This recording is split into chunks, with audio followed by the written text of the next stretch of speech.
Trump's Mar-a-Lago has asked to hire 61 additional foreign workers using a visa program, you may remember, H-2B. So documents posted by the Department of Labor on Thursday showed that the club asked permission from the government to hire 40 new servers and 21 new cooks under the H-2B visa program, which allows companies to employ foreign workers or legal immigrants on a temporary basis if the business can't fill the spots with qualified Americans.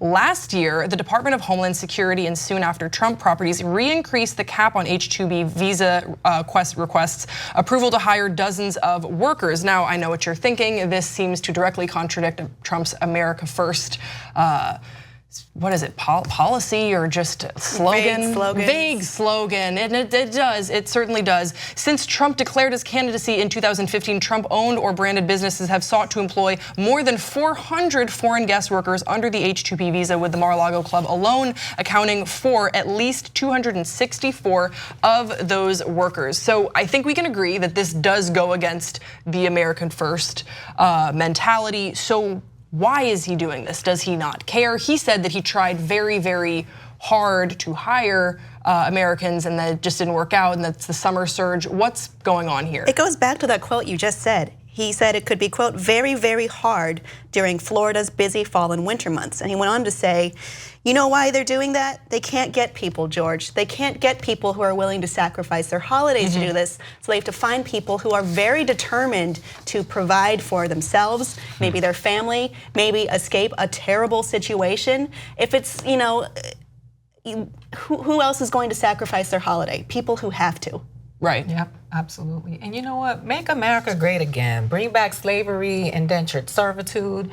You know, taking advantage of, I saw the wages. You know, Mar-a-Lago is hot because their meat is bad. Remember, we did that story here that because of the temperature, you know, the high temperatures that the meat was, they didn't pass health code. Yeah. But they went and got immigrants. But it's just another line in the book of hypocrisy of Donald Trump. And the fact that people believe him at his word is what, like I keep saying over and over again. Are they hypnotized?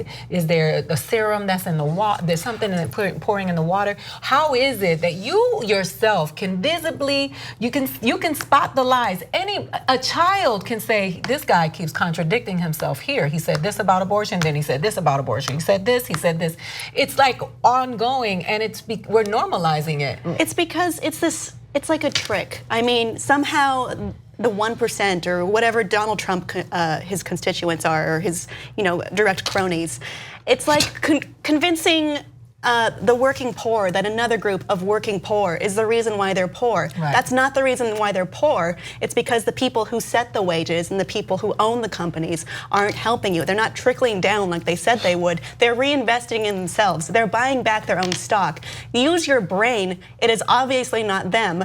It is the people who have made you think this. Well, I think also furthermore, you talk about like, are they being hypnotized? Like, what's going on here? I think to a degree they are, because this isn't being covered on Fox News. This isn't being talked about. They're not holding his feet to the fire at all. And so it's a blind spot that perhaps and maybe this is willful, me being far too kind. It's a blind spot they don't even recognize they have. You know, so they're watching the rallies that Fox News is playing all on repeat, and they're watching Fox and Friends, and they're watching other conservative media outlets, and so they're missing the other side of what's going on here and the other policies that are in place. I think that they do not know, and if they do know, then they don't care, because they don't care. That it doesn't get any more clear than what you just said, Grace. They don't care, and like we talked about earlier, these Trump supporters are so on the bandwagon. They're so entrenched. They're so gung ho for this dude that anything that is dissent from that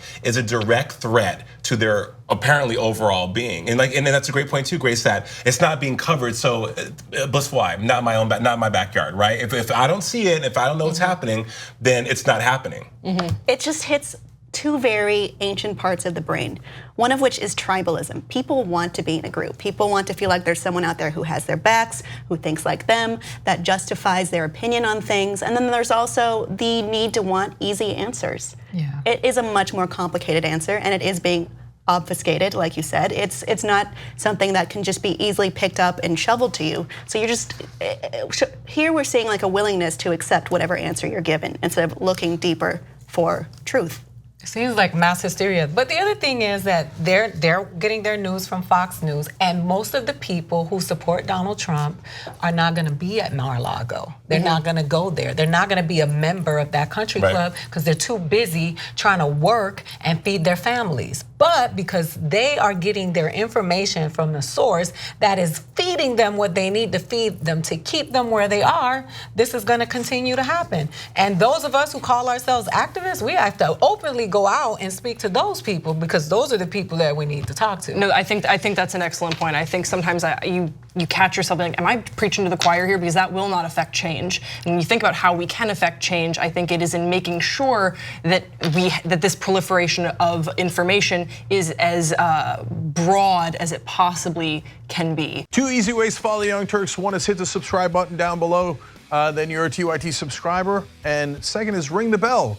And when you do that on YouTube, you're notified of our videos.